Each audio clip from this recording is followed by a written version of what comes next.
Niyo ang Panginoon. At sumaiyo rin. Ang mabuting balita ng Panginoon ayon kay San Mateo. Papuri sa iyo, Panginoon. Noong panahong iyon, may mga pariseyong lumapit kay Jesus at tinangkang siluin siya sa pamamagitan ng mga tanong na ito. Naayon ba sa kautusan na hiwalayan ng lalaki ang kanyang asawa sa kahit anumang kadahilanan? Sumagot si Jesus, hindi pa ba ninyo nababasa sa kasulatan na sa pagsimulay nilalang sila ng may kapal, lalaki at babae, at sinabi, dahil dito, iwanan ng lalaki ang kanyang ama at ina, at magsasama sila ng kanyang asawa, at sila'y magiging isa. Kaya hindi na sila dalawa, kundi isa. Ang pinagsama ng Diyos ay huwag paghiwalayin ng tao. Ang mabuting balita ng Panginoon. Pinupuri ka namin, Panginoong Hesukristo. Magsiupo po ang lahat.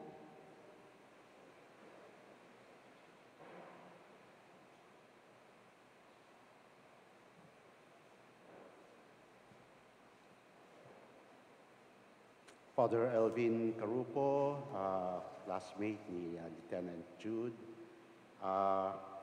Reverend J.L. Tupas, ay ang ating deacon, Jude and Jana, parents of the groom and bride, relatives, people of God, magandang hapon sa inyong lahat. Nung meron ako mga kinakasal, mga ano pa, yung childhood sweethearts, gano'n. Meron naman classmates ng high school, meron naman nag-meet sa college, meron naman office mates, pero kayo, iba. Hindi kayo magkakilala. No? Two different worlds. No? Hindi ko nga pa alam anong province mo, Jude. Masbate. No? Tapos, province of Rizal. Magkaiba. Pero, pareho kayong focus sa family, doon lang family. At dati kong parishioner si Jana, of course, yung the whole family. Kaya, tumutulong lagi sila sa simbahan, kaya ako sila nakilala. No? Sa feeding program, wala pang sokom nun, pero lagi siya mayroong camera. Tapos yung Holy Wind Party, tatanda ko, nag-costume ka ng madre, no? Akala ko magmamadre ka eh. Wala kang boyfriend noon eh. No? So, baka magmamadre si Jana, no? Yung pala, may mamimit pa. Tapos nakakwento ko, graduate ako ng BS Psychology. Tapos nung mag-college siya, ang kinuha niyong course is BS Psychology. Hindi ko alam kung pangarap ko talaga yon or nanggaya ka lang sa akin. Pangarap ko talaga yon. Nanggaya ka lang. So, salamat ka, Jude, at BS Psychology ang course niya. At yun ang naging way for you to meet each other. No? At siya ay nagtrabaho sa Viluna, at siya ay psychometrician. At yun yung simula ng first meeting. And then, friends, like kwento sa akin ni Father Elvin, kapag nagja-jogging ka raw, no, may sinisilayan ka sa office. Si Jana yon. Akala mo iba, Jana, ikaw yon. No? Nagja-jogging pero merong sinisilayan. At later on, of course, courtship, friendship, courtship, engagement, at ngayon, eto na. This is it. Simula na isang panibagong buhay. Aksidente ba yun? From Rizal, from Masbate, nagkita. But there are no accidents. Everything happens for a reason. And that reason is the love of God for you. So, dinesign ng Diyos na magkita kayo for this.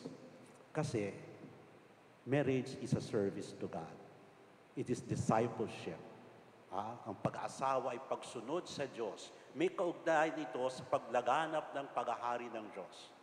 Kaya minsan tinanong ko yung pamangkin ko na ikakasal sa November Tinanong ko, bakit ka mag-aasawa? Ang sagot niya, dahil sa Diyos.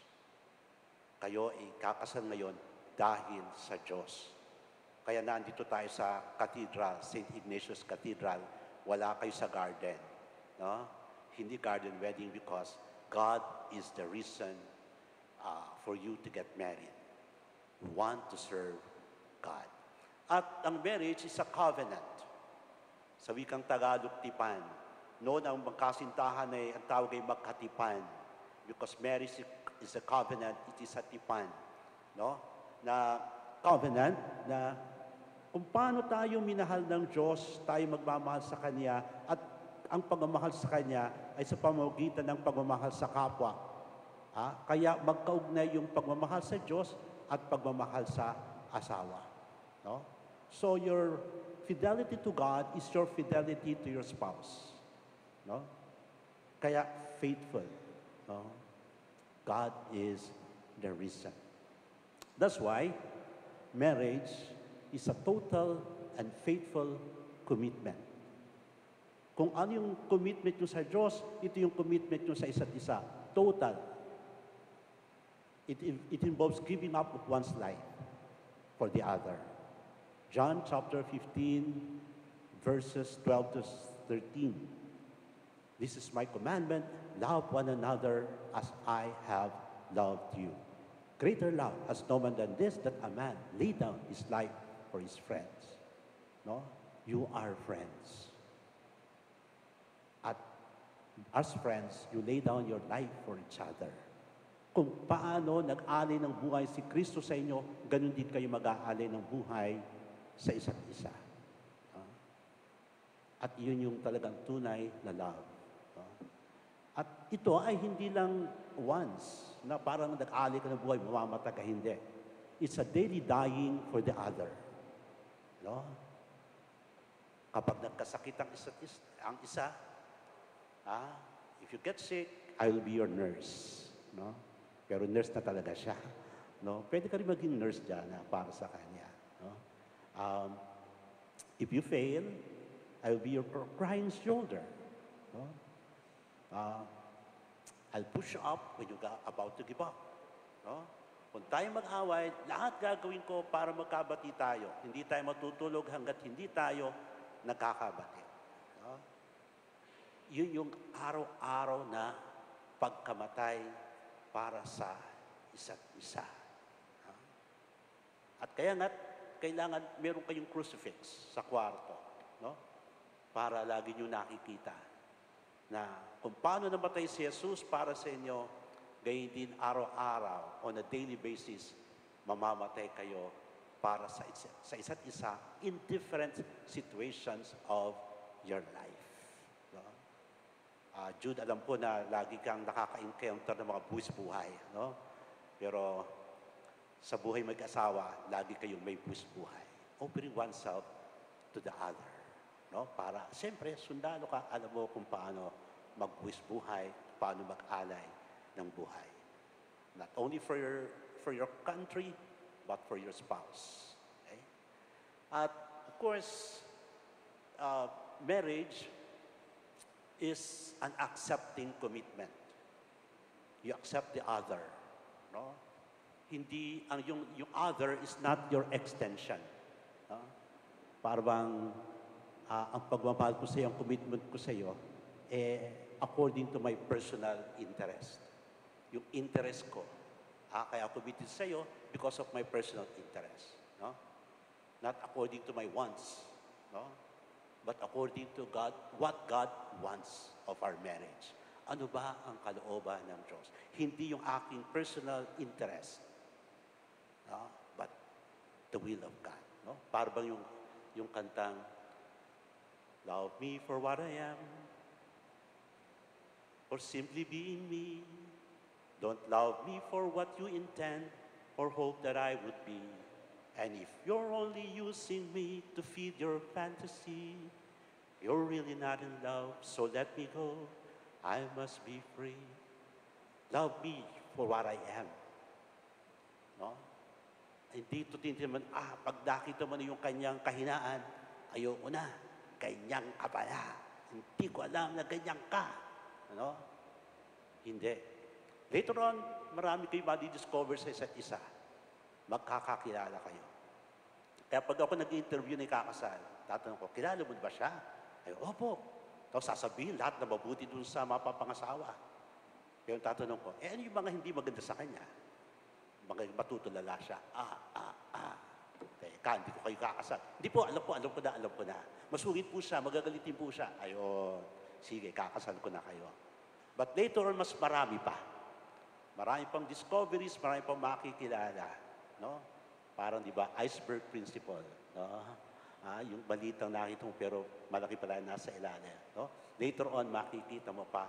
Pero, it is an accepting commitment. Acceptance, no? Sa lahat ng imperfections. Nobody is perfect. No? Hindi, akala nyo compatible kayo. Yung pala, compatible. No? Marami kayong pinag-aawayan. No? Meron kong kaibigan, araw-araw nag-aaway. No? Pero 8 na yung anak nila. No? Sa sobrang pag-aaway, dumami anak. Pero mag-away man kayo, pero ang commitment is ongoing, constant. No? Hindi to based on emotion. Kasi kapag nag-away kayo, nakita mo yung imperfection, biglang yung emotion, parang mawawala. Nawawala yung feeling. Parang, you've lost that love and feeling. No? Nawala na. Dahil nakita mo na, discover mo na yung mga pagkakamali. No. Buo yung commitment. Accepting commitment. No? Kahit anong mangyari, kahit makita ko imperfections mo, mahal kita. It is also a exclusive commitment. Kayong dalawa lang. No? Kasi yung body and soul, isa yun. No? Walang dichotomy between the body and the soul. The body and the soul. Kaya gayon din yung love and sex. Isa yon. Iba pinaghihiwalay. So, parang yun yung kanyang justification sa pagtataksil kasi sasabihin niya, doon sa isa, just for pleasure. Doon sa asawa ko, love. No? Hindi. Yung sexual intercourse is an expression of your love. Hindi pwedeng paghiwalayan. Kaya, kayong dalawa lang. No? Walang iba. It is exclusive. Because sex is, in the context of marriage, is sacred. No? Sa pamagitan nun, yung dalawa ay nagiging isa. At ang purpose is for procreation. Para magkaroon ng mga anak na huhubugin sa Kristiyanong pamumuhay. At inyong role nyo as future parents to make your children Christians. Not just to succeed in life. No. Your role is to make them Christians. Pass your faith. Yun ang importante. In the end, sa God's judgment, ang tatanong sa inyo, hindi yung kung ano narating ng mga anak nyo. Ang tatanong, naging Kristiyano ba ang inyong mga anak? Okay? And then, lastly, it is a continuing commitment. Yung answer na yes is not just once and for all. No? Kundi, it is an ongoing yes. It's a daily yes. Kasi mag-iiba yung mga sitwasyon ng iyong buhay. Laging may renewal. No? Kasi iba't ibang sitwasyon. Later on, magkakaanak. Later on, mag-move na ibang bahay. Later on, magpapaaral, etc. Sa bawat yugto ng buhay, you always renew your marriage commitment because it is an ongoing and continuing commitment. Laging mayroong room for improvement. Laging mayroong evaluation. No? And then, finally na. No?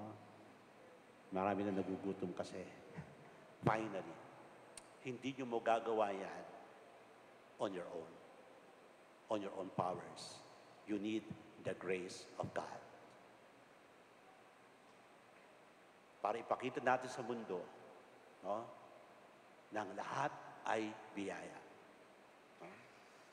Posibleng mangyari ang long-lasting commitment because of the power of God, not by our own power. So that the people of the world may believe that there is God, a powerful God, and His power is His love. No? Kaya nga, for you to receive this grace, receive the sacraments of the Eucharist and the sacrament of confession. Kailangan niyo yan. And then your daily prayers. The family that prays together stays together. Because your reason for getting married is God. Call on God. Trust in God. Trust in His abiding presence. Marriage is a way of discipleship.